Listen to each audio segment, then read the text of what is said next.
This is a Dugang Hotel. I worked here for 12 years ago. It's a 5-star hotel with both tradition and a long history. It looks a bit odd, yes, but at the time the quality of the food and service has been newly improved.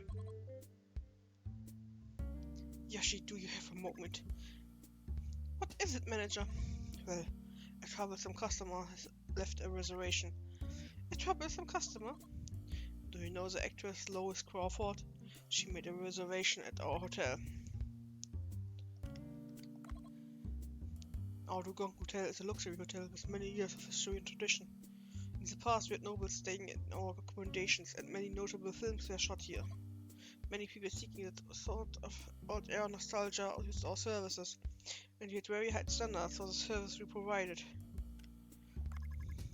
The manager had spent his entire life at the hotel. He was like a living embodiment of its history. He had a lot of knowledge about the etiquette used by the upper class of each country, and he was very used to serving those of high rank. Many VIPs sought out the services. Lois Crawford. She was a leading actress with a long career. Her role as a spy in one of the most famous works, at 42nd Floor, was extremely impressive. She appears to have hit a slump as her new movies haven't been doing very well. I've heard that Lois Crawford can be very picky. But we are a very high quality hotel with history and tradition on our side. I don't think there will be any issue if she comes. So there it is. Nobody can beat the level of services that the staff at this hotel. We've won many prizes as well. Just one thing. You haven't heard the rumors about her, have you? Also, Entschuldigung, das war die falsche Stimme. Okay, Horsti schläft, ich lese mit falschen Stimmen. Passt schon. Passt schon, Leute. Ah, ich hab mich nur mal wieder gemutet. Ich schlaf nicht. Okay. These rumors? Take a look at this. This is... She's famous not only as a chef but as a gourmet. That's the blurb she published in a travel magazine recently. It appears to be a description of her travels, but it's just her bashing on the hotel she stayed at. Glory hotels are the best of the best, and yet she wrote such a scathing review. Bringing out the bed does make a person look more professional. Her writing is mostly like this. What do you suggest we do, Yoshi? Well...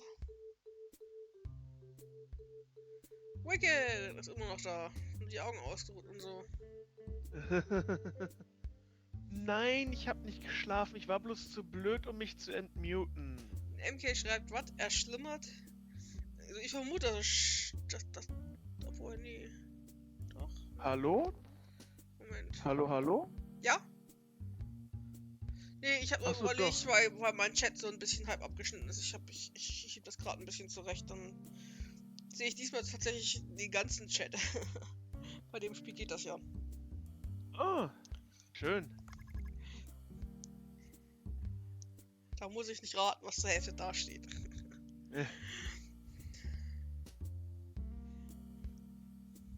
I suppose we can't refuse the reservation, if only for the hotel's reputation's sake. In that case, we have to think about how we serve her. Well, we take the reservation, but we also need to think of a way to satisfy her. I suppose you're right. Do you have any ideas, Yoshi?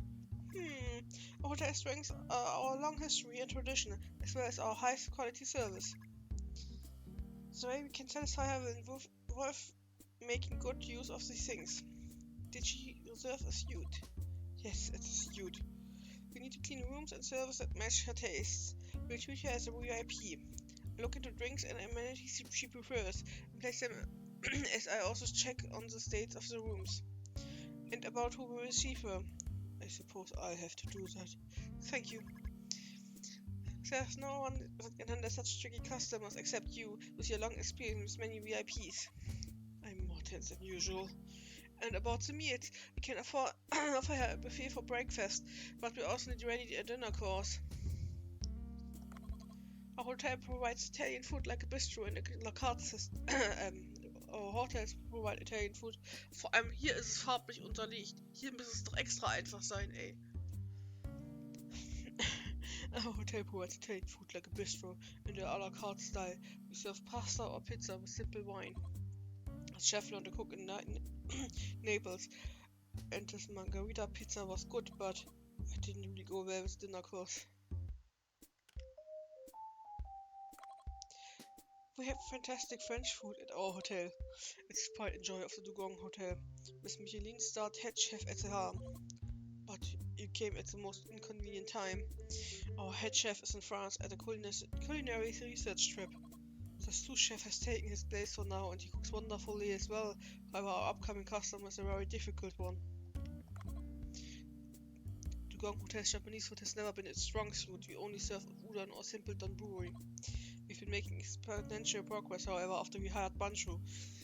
We've grown quite dramatically.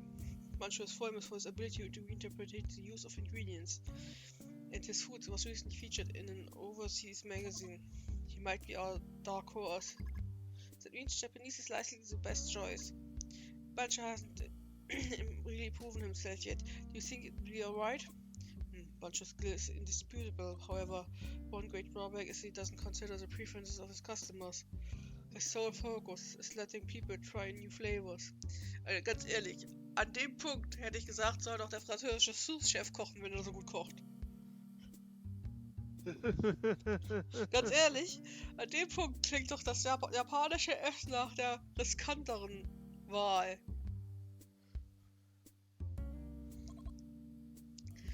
That was drives some creativity, of course, but this time it won't really serve us. We're dealing with the infamous Lewis Crawford after all. I think that's a good point. However, I think the best can do is try and persuade Bancho. I agree. Best of luck, Yoshi. Nein, ich denke, das Beste, was wir machen können, ist den Sous-Chef kochen zu lassen, wenn er trotzdem gut kocht. Na,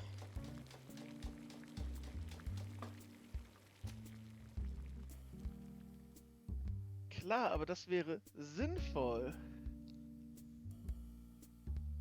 Bancho, are you here? Und dann wäre Bancho ja nicht in dem Restaurant, sondern würde auch dort in der Küche stehen.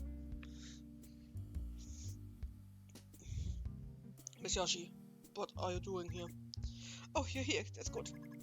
I've come to check on the status of the manager's request. Look all you want. It's an ordinary Japanese food kitchen. Bancho was a peculiar man. He suddenly appeared one day, handing us a resume and explaining he'd been learning in Japan. All the sushi establishment listed on the resume were top tier, but Bancho never stayed in one place for too long. He told me that moved on each time after learning enough. The manager had a long talk with him, and then left the operation of the Japanese food team to him. He could always be found in the kitchen busy with something, day in and out. He researched food on his own when there was no customers. He hated to be interrupted. Were you practicing? Well, yes. Training means thousands and tens of thousands of attempts. Practice without rest is the only way to produce meaningful results. I see. I heard you never skip a research and practice, Bancho. It relieves me to see that you're so hard at work. What do you mean, you're relieved? Bancho, would you be willing to try servicing a VIP? That's right, we have an important customer who will increase our reputation, or rather who might send it plummeting to the ground. Her name is Lois Crawford. She's an actress and infamously hard to please, and also a gourmet reviewer. It's been about a year since you joined Dugong Hotel. Our Japanese food team was never very strong, received much attention in a short span of time, and we can't deny that our contribution to this your contribution to this was great. However, this means that you were also a customer who wants special treatment. So you mean to say that I should try and please this picky woman, Lois Crawford? Yes, this is important. As Dugong Hotel reputation lies in the balance. What do you say? For me, cooking has always been a battle with myself, not with others. Making perfect food has always been on my goal. This don't change no matter who I cook for. I simply use the best ingredients available in the current season. It's the most suitable recipe. Will that be okay with you? Alright, we leave individual dishes in your hands, Bancho. However, I would like to offer input on the method of servicing our guests. Alright, you're the expert, Miss Yoshi, when it comes to servicing food.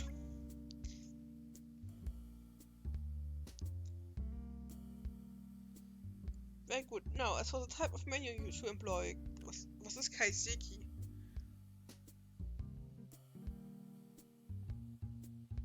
Keine Ahnung. Soll ich selber googeln? Aber ich vermute irgendwas mit... Irgendwas Japanisches, ja. Fisch, wollte ich sagen.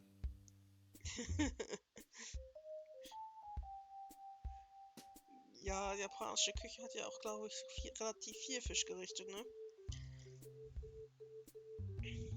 Könnte damit zusammenliegen, dass große Teile von Japan Küstenregionen sind. Kaiseki bezeichnet ein leichtes Mahl, das zur japanischen Teezeremonie serviert wird.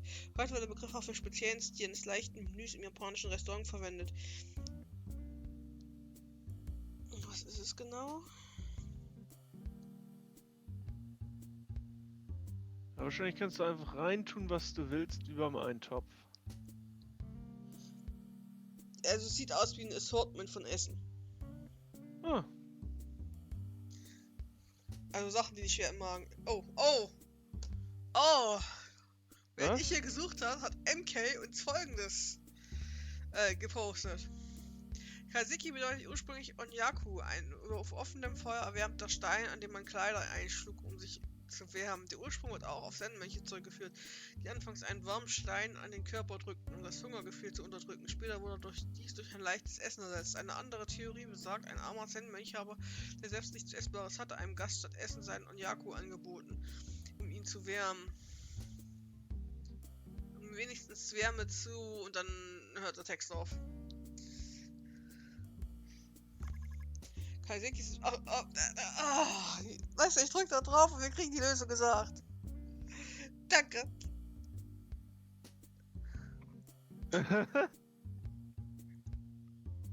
Als ich selber gespielt habe, ich nämlich einfach Großartig. Sushi genommen. Kaiseki is a traditional Japanese dining method. An hors d'oeuvre, small dishes, sashimi, soup, grilled food, and steamed food are brought out in order, followed by rice. It allows you to taste many kinds of food and is regarded as a quintessential Japanese meal. What do you think of kaiseki course? It's traditional. Kaiseki is a form of art which utilizes many dishes to express a unified theme. That means using soup, grilled food, steamed food, and deep-fried food to express a theme. Doing all that is impossible in this current kitchen. Alright.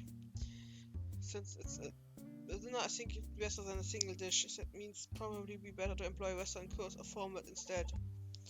So, but it will be a bit different from the traditional method. I think I could add soup, an hors d'oeuvre, sashimi, side dishes, sushi, tempura, and dessert to the course. What do you think?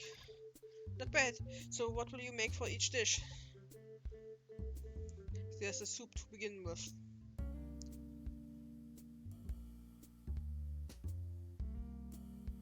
Yes, I think that'll be fine up to the sushi. Tempura is next. I suppose shrimp would be the most logical choice. It's difficult to create any impact with shrimp. We've kept everything pretty normal so far. So, this is where I add a little spice. I've been researching this very topic. How does something like this sound? You must have a good idea. Let's hear it. Shark. I'm thinking of a dish that uses a shark head. What? A shark? Can sharks be eaten? Sharks are very tasty fish. This is the time of year when they grow fat, boosting the flavor. The meat and cheeks is particularly have a lovely chewy texture, which reminds you of both ordinary meat and fish. But shark is too exotic of an ingredient. Couldn't we use something a little more widely consumed? Oder schneiden es so zurecht, dass man nicht sieht, dass es ein Shark-Kopf ist. Especially considering this is Lois Crawford. Good food will impress anyone. Anyone who takes a bite will recognize the food for what it is. That's the best possible food that can be found around here in the current season. I give it some thought. I'm not sure if it'll be okay. I can't help but think it's not a great of an idea, Bancho. If you serve that dish and things go sideways, the consequences won't affect you alone. Both the manager and I will also take part of the blame. After all, she's coming to the Dugong Hotel, not a restaurant operated by you. A hotel must seek to provide the most restful and enjoyable experience to its guests. Nothing can be allowed to mar that experience, as the hotel will stand to lose by it. But there's no guarantee she'll hate it. She'll know from taking just one bite. It's one of the greatest foods. There's always an exception to the rule. She's an extremely picky person after all. What a pity, I understand. I'll go with shrimp tempura then. So it can't compare to shark. MK schreibt, ihr Lieblingssteak ist Rinderherz. Ah, das ist kein Steak. Du kannst das braten, aber das macht es noch lange nicht zu einem Steak. Oder lieg ich jetzt falsch? Weil ich glaube nicht alles, was du brätst, ist automatisch ein Steak. Nee, irgendwie nicht, aber... Aber ja, Herzen sind lecker. Mein Favorit sind allerdings Hähnchen. Herzen. Ja, nur weil es anbrätst wie ein Steak, ist es noch lange kein Steak. This way, Miss Crawford.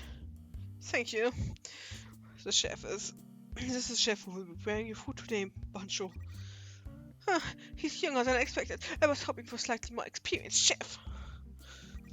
Oh my, tight-lipped army. Perhaps my looks have you at a loss for words. It seems a little tense. He's quite skilled. I assure you. I'll be looking forward to the food then. I remember the service here being quite alright for an old hotel. I like the carpet and the paintings on the walls as well, furnishing a glory to have kitsch quality to them that I don't like. But to think there's no gym, that's a bit of a shocker. I know to exercise daily to maintain my figure. It was our intention that your stay would be as restful as possible. Die Hähnchenherzen ersetzen Hackbällchen, super. Ich finde nicht, ich brate die ein bisschen einfach an. Ein bisschen Butter, ein bisschen Salz, perfekt. Vielleicht ein bisschen Pfeffer noch, wenn ich ein bisschen adventurous bin. It was our intention that you stay as restful as possible. Everyone has their preference for resting. Well, the bathing facilities were good, so I content myself with that. So, what's for dinner? A Japanese course meal. Here's the course menu. The first dish is our steamed snapper and yam soup, steamed egg, pickled olive flounder fins.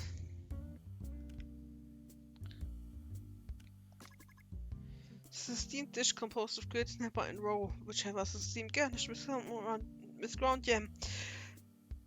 Yam? Keine Ahnung, was auf Englisch ausspricht. The soup features a rich flavor of fish. Huh, is that a Japanese soup? I got bland flavor coupled with a spicy scent. Quite interesting. That is the flavor of the sashimi. There's a tiny bit of flavoring provided by condiments made from 7 different spices. And the next dish is...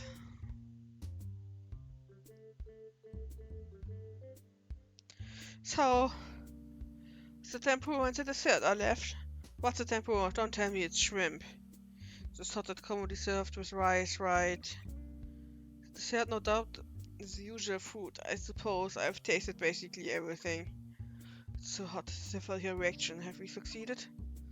How do you like it? Are you happy with our Japanese food? Well, it's about as good as I expected it to be, I suppose. I suppose I could come here and eat every now and then, but why bother coming to a hotel to eat food that's quite average? Even so, I'm sure our food is better than that of most other restaurants. The snapper soup or something was pretty interesting, but that's it. And it was just a fishy soup with spices aftertaste. To think you added sticky yam on top. I didn't really like the texture. Oh dear, it seems Japanese food isn't all to your liking. Ignorant of that fact, we served you Japanese food. My mistake. Please accept my apology. Whatever. It wasn't that good, but it was healthy at least. This hotel doesn't even have a gym, so I suppose the food should be healthy at the very least. May I have a word? Blöde Karen vergiften? Banjo, allow me to introduce myself again. I'm Master Chef who works here in Banjo. I'm not much of a speaker, so I've been listening quietly. I find it impossible to maintain my silence now, however. Oh my, do you have something to tell me? Apparently you're supposed to have better food than anywhere else, right? Now, Banjo, Miss Lois here is just... It's most definitely my fault for failing to provide food that satisfies you. If you not give me a chance to make up for my mistake. Oh, what? Oh, my gosh, I'm a very busy woman. But you missed it today, aren't my real skills. I serve you foods that can objectively be called good. Banjo, you can't be talking about... So you're saying you have something else you think will satisfy me? I wait, but remember, my time is valuable. Your food had better be amazing. Banjo, you can't be thinking of... What is it, Mr. Oshi? Is there something I'm missing? All done. This is whole roasted chocolate. Oh my god! This is... You fried the whole head? It is an amazing dish. The meat and the cheese hasn't been cut out. I chose to fry the head as whole to preserve the supple texture. You've never tasted something like that anywhere else. It's a high quality dish made using the best possible ingredients. Get it out of my sight! How can you call this food? What are you saying? Take just a bite. I guarantee you'll be transported to heaven. I'm not happy about this. Is this what service is like at the Dugong Hotel? It's all my fault. I apologize. No, Banjo Yoshi, you apologize as well. I'm sorry, Miss Lois. I should have been more vigilant. Looks are not all that there is to food. Why do you refuse to even try it, Miss Lois? Banjo, now isn't the time to... I find this highly unpleasing. This is some kind of Finn camera prank or punishment. You pay for treating me this way. Don't think I'll just let you get away with it. I'm leaving. Cancel my suit. Charge my cancellation fee if you wish. I don't care.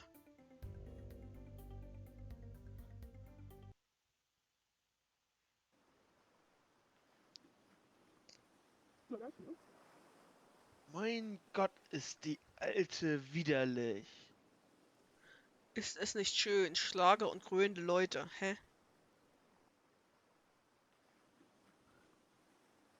Verstehe ich, okay. After that, Banjo quit his job at the hotel and left, saying he needed to train. So I believe he wasn't such much as the cooking itself as the ingredient and cooking methods that he researched. Still, I admire him a little for not giving up on his beliefs that he's going on the right path. So make him sense now, okay? I suppose it's down inside of him that allowed him to attain his current level of skill.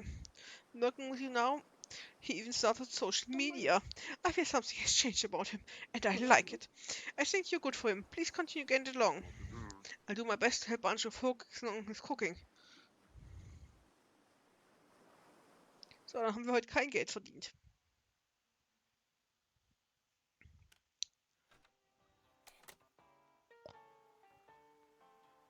Ah, dann kann ich meine Gun auch nicht aufwerten.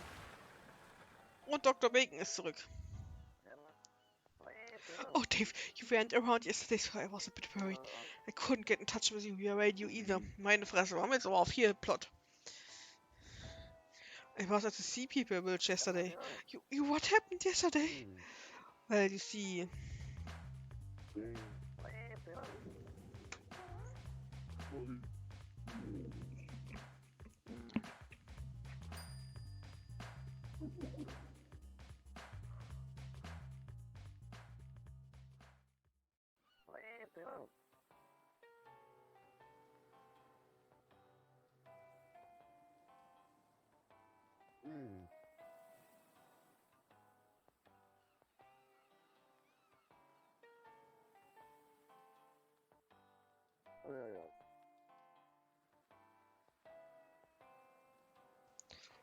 Ich habe mich stumm geschalten und vorgelesen. Großartig. Das ist ja sogar noch schlimmer als der Blödsinn, den ich abziehe.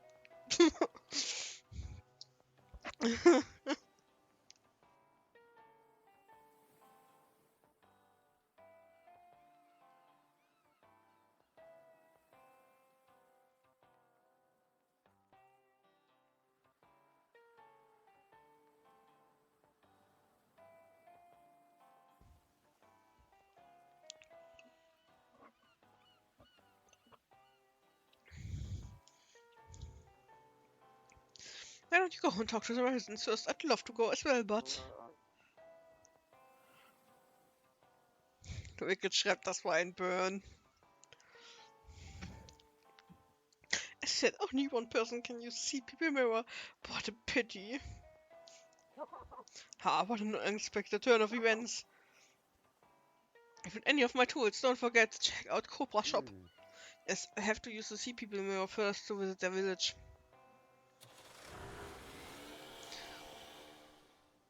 Müssen wir den jetzt gleich benutzen wieder oder können wir erstmal zum Restaurant?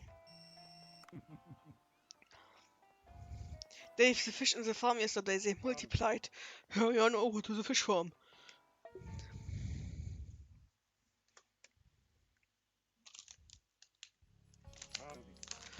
I've marked the sections with new fish with hearts, so they are easy to recognize. Go on and see for yourself.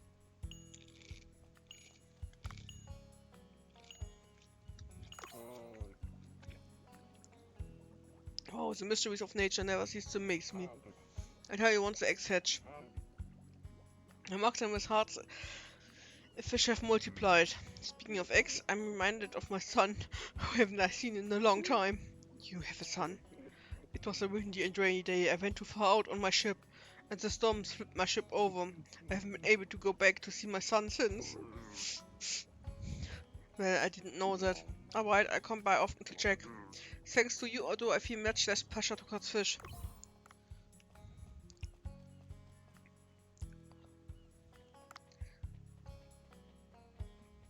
Warte, aber ich bin jetzt nicht wieder stumm, oder? Ach, Gott sei Dank.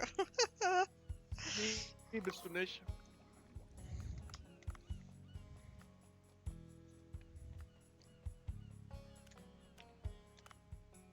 Aber wir können die Katze jetzt füttern. Wir haben ja vorhin Katzenfutter gefunden.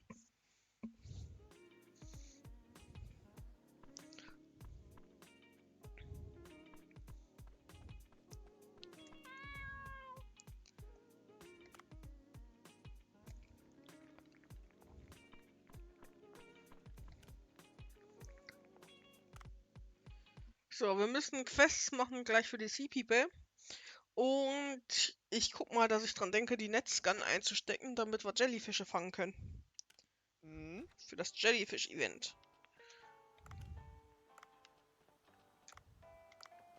Ja, warte mal. Gun. Ach, wir haben gar keine Netzgun gebaut. Oh, bitte sag mir, dass wir die bauen können. Just of a deep sea fish sushi, please come by.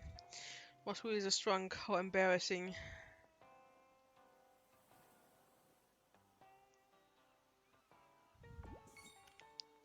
Nice to see people hard at work so late.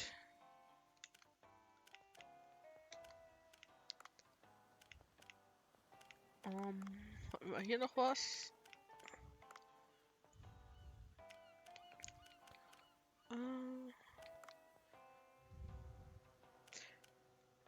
Nein, uns fehlt Geld. $10 fehlen uns, um die blöde Netzgun zu machen.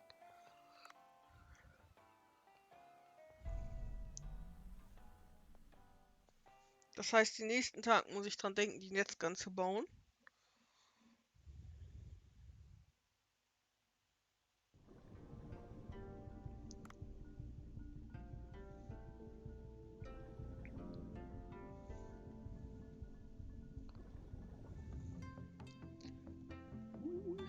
Well, I assume you've been hearing rumors about. Ha, no, don't look as scary as I expected. My name is Mima. I run a restaurant in the village. I'm Dave. I'll be helping all of the villagers for a while. Haha, receiving help from a human. I've never considered the possibility before. Let's see, it's not like I can ask you to cook. My goodness, I forgot. Wange Nawange, all the lunchboxes. Oh, the gatekeepers that were whispering earlier? Yes, would you perhaps take the lunchboxes I left in front of the door? They should be still on duty at the gate. Please help me out, human.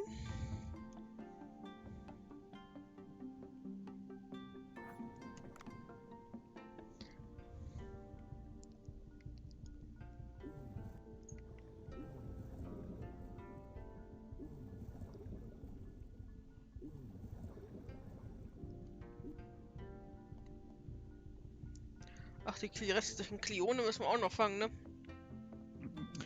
Huh? Oh, you're that human? Human, not human. Haha, you look interesting, you don't even have fins. It reminds me of someone. Oh, wie Otto. What's the shop you're running? So very seats here. As well as flowers to offer to King Long. King Long? My goodness, don't tell me you don't know who King Long is. He's a great king who saved his village from disaster. It's very difficult to hold a conversation with you, you know that. Go and offer a flower to King Long first. The tribute flowers are on the platform outside. Take one.